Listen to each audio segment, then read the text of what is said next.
सास के बेमतलब ताने। अरे सास हो और ताने ना दे, ऐसा कहाँ हो सकता है। लेकिन क्या हो जब सास जरूरत से ज्यादा ही ताने देने लगे तो। सुन बहू, आज घर में कुछ खास मेहमान आने वाले हैं, तो लंच पर ये सब बना देना। ये पकड़ लिस्ट, और कुछ भी कम ज्यादा नहीं होना चाहिए। वैसे तेरे बारे में जानती हूँ मैं, मेरे टाइम पर तो हमें बताने वाला भी कोई नहीं था। माँ जी कितने लोग आ रहे हैं ये तो लिखा नहीं है। खाना बच जाए तो दिक्कत, कम पड़ जाए तब तो दिक्कत ही दिक्कत है ना। क्यों? अरे सवाल पर सवाल ही करती रहती है, ये ठीक नहीं है। मेरे टाइम पे तो मजाल है कि हमारे मुंह से चू भी निकले। वो क्या है ना माँ जी, मैं खाना उसी हिसाब से बनाने का सोच रही हूँ। कहीं खाना कम ज्यादा बन गया तो आप तो मुझे पाताल में ही डाल देंगी ना। मेरे टाइम पे तो हम इतना बोलना क्या सोच भी नहीं सकते थे कि सास को कैसे ताने दे। अरे अरे रे माँ जी, कहाँ ताने दे रही हूँ। पर माँ जी इतना सारा खाना मैं अकेले कैसे बनाऊंगी। कोई हेल्प, कोई हेल्प। कितनी बड़ी बात बोल गई बहू। कोई हेल्प ना जी ना, वो भी सास। सास तो सिर्फ ताने देती है, ताने। हेल्प? हमारे टाइम में सास को ये शब्द बोल दो तो भूचाल आ जाता था। बाकी मैं तो अपने सास की लाडली बन गई थी, पर तू तो बहू की बहू ही रहेगी। क्यों नहीं बना पाएगी? अरे अभी तो बनाना शुरू किया नहीं और पहले ही सोच लिया नहीं बना पाऊंगी। आजकल की तुम जैसी बहुओं के ये बहाने होते हैं कि कैसे नहीं बन पाएगा। अरे मैंने भी अपने टाइम पे बनाया था, अरे बल्कि इससे भी ज्यादा खाना बनाया था। तो तुझसे क्यों नहीं होगा? हैं? सब होगा जा। माँ जी मैं बना तो लूंगी, मैं बस इतना बोल रही हूँ कि अगर आप थोड़ी मेरी मदद कर देती तो। अरे अरे अरे, शर्म नहीं आती तो मैं अपनी सास से मदद मांगते हुए। हमने अपने टाइम पर कभी अपनी सास से ऐसा नहीं बोला। सच में आजकल की लड़कियां तो बहुत ही छुई मुई सी होती हैं। जरा सा काम देखा नहीं कि बस पहले मदद मांगने दौड़ने लगती है। अरे अब ये सब बहाने नहीं चलेंगे। हाँ, जा जाकर खाना बना। हमारे टाइम पर हम ये करते थे, हमारे टाइम पर हम वो करते थे। हाय रे ताने। फिर शाम को। अरे बहू कहाँ चले गए? मुझे ये सामान पकड़ा जरा। हमारे टाइम पर मजाल है कि हम सास के साथ खड़े ना हो। हाय रे क्या करूं, बस कोमल तैयार हो जा ताने खाने के लिए। काश इस औरत के समय में मैं होती तो देखती ये क्या क्या करती थी अपने टाइम पर। माँ जी यही हूँ, बस चिंटू को पढ़ाना था। अरे हमने भी बच्चे पढ़ाए हैं हमारे टाइम पर, चिंटू को बाद में पढ़ाना। जा पहले वो कर जो कहा है। बहू बेचारी क्या करती, बच्चे को छोड़कर लग जाती है सास के साथ। हमारे टाइम पर ना। फिर तो सास बोली जा रही थी और बहू सुनी जा रही थी। अगले रोज। क्या हो गया चिंटू, क्यों रो रहा है? माँ कल कितना कहा था आपसे कि पढ़ा दो, लेकिन आपको तो मेरी पढ़ाई की कोई वैल्यू ही नहीं है। देखिए कितने कम नंबर आए। अरे कोई बात नहीं बेटा, फेल तो नहीं है ना। वाह बहू वाह, मेरे टाइम पर तो हमारे बच्चे के कम नंबर फेल ही कहलाते थे।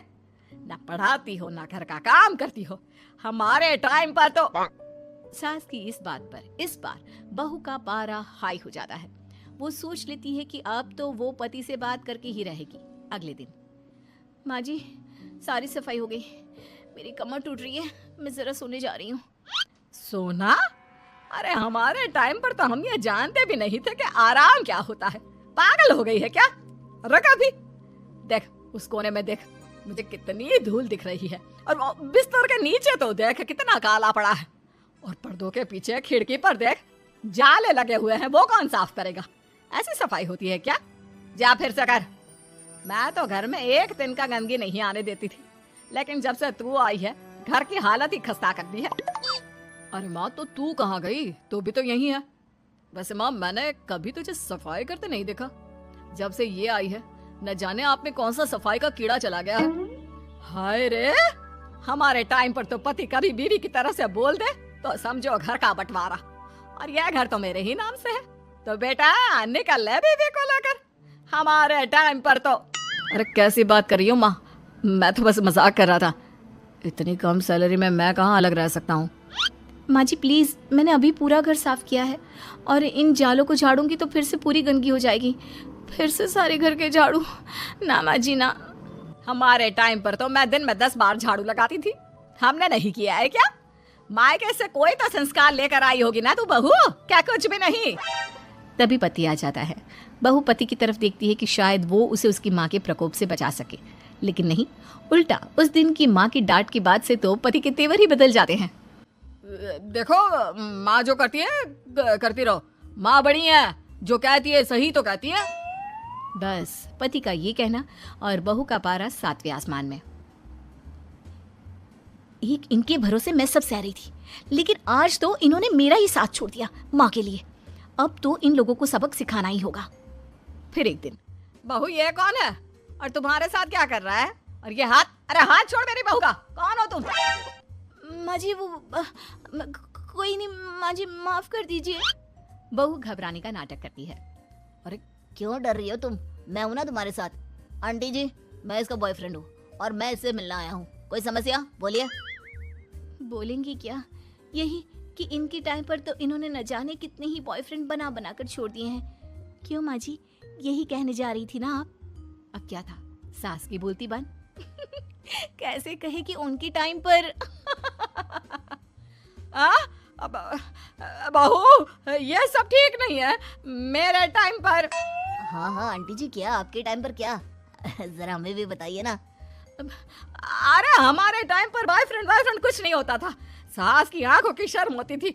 अरे पति के अलावा किसी और से बात भी नहीं करते थे हम लोग। ये क्या चल रहा है बहू? चल क्या रहा है आंटी? ये तो परेशान है आपके घर में आकर।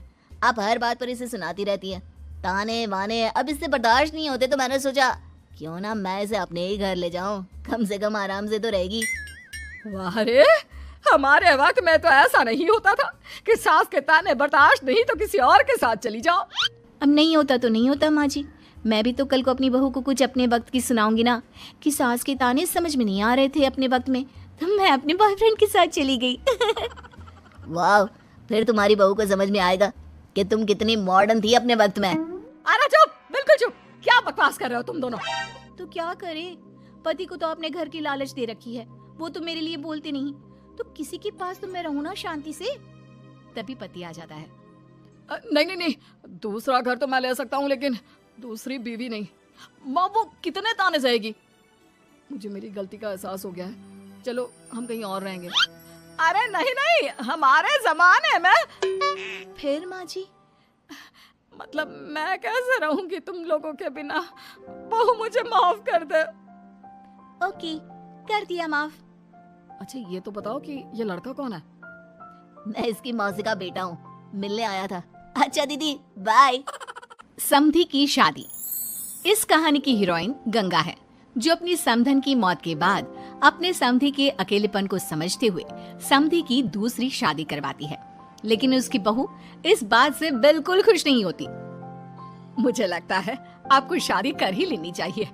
आपकी इस उम्र में ख्याल रखने वाला भी तो कोई होना चाहिए ना। वैसे भी आपकी इकलौती बेटी थी, वो भी हम ले गए। अरे इस उम्र में शादी, लोग क्या सोचेंगे और कैसे कैसे बातें बनाएंगे कि जिस उम्र में इसे अपने पोते पोते को गोद में खिलाना चाहिए, उस उम्र में ये शादी कर रहा है। ऊपर से नव्या क्या सोचेगी मेरे बारे में कि माँ को गए हुए 1 साल भी नहीं हुआ और पापा ने दूसरी शादी करी। मुझे नहीं लगता इस शादी से नव्या को कोई परेशानी होगी। उल्टा उसे खुशी मिलेगी कि उसकी गैर मौजूदगी में उसके पिता का कोई ख्याल रखने वाला है। क्यों नव्या, सच कहा ना? हाँ मम्मी जी, आप सही बोल रही हैं। ये बोलकर वो अंदर चली जाती है। लीजिए, अब तो आपकी बेटी ने भी हाँ बोल दिया। रही लोगों की बात, तो लोग तो कभी किसी की खुशी देखकर खुश हो ही नहीं सकते। अगर आप लोग खुश रहेंगे तब भी वे बातें बनाएंगे, और अगर आप दुखी भी रहेंगे तब भी बातें बनाएंगे। इसलिए अच्छा यही होगा समधी जी कि आप उनके बारे में सोचना छोड़ ही दीजिए। समधी को सास की बात सही लगती है। वो भी सोच लेते हैं कि बची जिंदगी के लिए कोई हमसफर बना ही लेंगे। आप ठीक बोल रही हैं। जब मेरी प्यारी बिटिया नव्या और उसके ससुराल वालों को मेरी इस उम्र में दूसरी शादी से कोई दिक्कत नहीं, तो परेशानी कुछ है ही नहीं। ऐसे ही सास समधी की दूसरी शादी करवाती है और फिर समधी के घर आ जाती है बहू की नई माँ। कुछ दिनों के बाद बहू अपने मायके अपने पापा और नई माँ से मिलने आती है। मेरा बच्चा कितने दिनों बाद मुझसे मिलने आई है। इधर बैठ, मैं तेरे लिए कुछ अच्छा सा बना कर लाता हूँ। तेरे फेवरेट पास्ता खाएगी ना? पापा आप क्यों? वो कहाँ है? उनसे बोल दीजिए। आप मेरे ही पास बैठकर बातें कीजिए ना।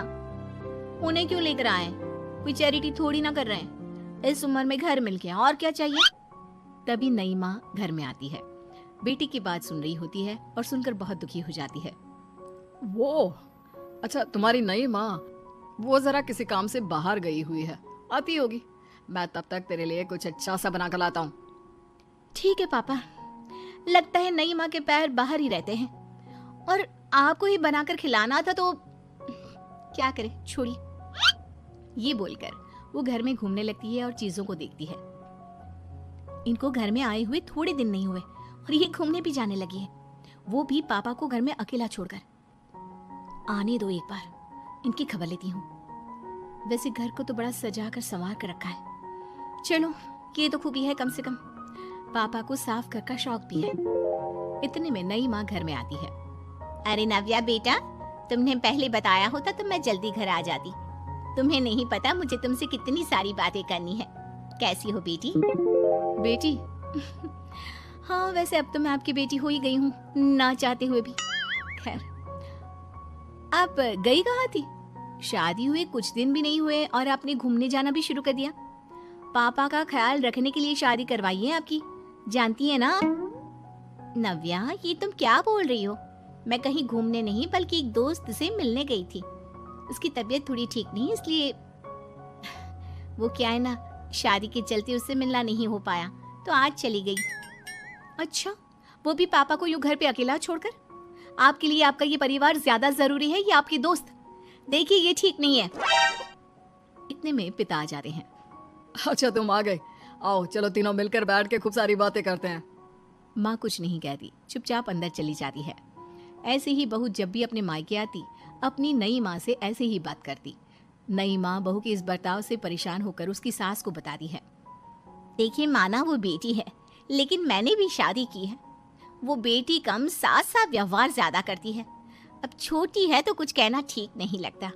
बाकी शादी का रिश्ता लेकर तो आप आई थी, इसलिए आपको बता रही हूँ। मैं शादी करके बहुत पछता रही हूँ। अरे परेशान ना हो, मैं बहू से बात करती हूँ। तभी थोड़ी ही देर में बहू ससुराल आ जाती है। बहू कहाँ थी अब तक? तुम्हें पता है क्या टाइम हो रहा है? अब माँ जी, मैं अपनी एक सहेली से मिलने गई थी, और माँ जी अभी तो 7 बज रहे हैं। अरे इतना लेट कोई घर आने का टाइम है? आज के बाद 6 बजे के बाद तुम घर आई तो तुम्हें घर में एंट्री नहीं मिलेगी। सास बहू के साथ बिल्कुल वैसा ही व्यवहार करती है जैसा वो अपनी नई माँ के साथ कर रही होती है। न जाने माँ जी को क्या हो गया है। मैं कितनी खुश थी कि मायके जैसा ससुराल मिला है। सासू माँ इतनी अच्छी थी। फिर अगले रोज, बहू, मेरे बेटे को पौष्टिक खाना दिया कर। क्या ये पास्ता पिज्जा बनाती रहती है? इसलिए शादी नहीं करवाई थी मैंने अपने बेटे की। ठीक है माँ, मैं बना दिया करूंगी ऐसा खाना। लेकिन माँ जी, आपको हुआ क्या है? पहले तो कभी आपने ऐसा नहीं किया, तो ये अचानक से मुझसे कोई गलती हो गई है क्या माँ? क्यों? ऐसे नहीं बोल सकती। समझ ले, ये तेरी सास का हुक्म है। ऐसे ही सास बहू को अपने सास वाले तेवर दिखाकर कभी डांटती तो कभी ताने मारती, पर बहू बेचारी बिल्कुल समझ नहीं पाती। एक दिन, बहू, ये क्या बेफिजूल खर्चा करती रहती है? परसों ही तुमने अपने लिए एक साड़ी ली थी और आज फिर से। तुम्हें क्या लगता है पैसे क्या पेड़ पर होते हैं कि जब मन करा तोड़कर सामान ले लिया करा? हैं? वो माँ जी बहुत अच्छी लगी तो ले आई। अच्छी लगी तो ले आई। यहाँ मेरा बेटा अपना खून पसीना एक करके पैसा कमा रहा है और तुम उसी पैसे को बर्बाद करने में कोई कसर नहीं छोड़ती। माँ जी, आप मुझे ऐसा क्यों बोल रही है? मैं आज के बाद कभी शॉपिंग पर नहीं जाऊंगी, लेकिन प्लीज आप मुझसे ऐसा बर्ताव मत कीजिए। इससे पहले कभी आपने मुझे छोटी छोटी चीजों के लिए नहीं डांटा। ये अचानक ऐसा क्यों? मुझे बिल्कुल अच्छा नहीं लग रहा। देख बहू, मैंने तेरे साथ जब टिपिकल सास जैसा बर्ताव किया तो तुझे इतना बुरा लगा। सोच, तेरी नई माँ को कैसा लगता होगा जब तू उनके साथ हमेशा ऐसा बर्ताव करती है। तो माँ जी, आपने इतना सब कुछ बस इसलिए किया? आप मुझसे नाराज नहीं हो, गुस्सा नहीं हो? नहीं बहू, मैं तुझसे गुस्सा क्यों होंगी? मैं तो तुझे बस इतना समझाना चाहती हूँ कि अपनी नई माँ से सास जैसा बर्ताव करना बंद कर दे। उनको बिल्कुल अच्छा नहीं लगता। वो तेरे पास आना चाहती है, तुझे समझना चाहती है, वो सच में तेरी माँ बनना चाहती है। तो उनके साथ सास जैसा बर्ताव बंद कर और एक अच्छी बेटी बन। अब बहू को सास की बात समझ में आती है और वो बहू जैसा बर्ताव करती है।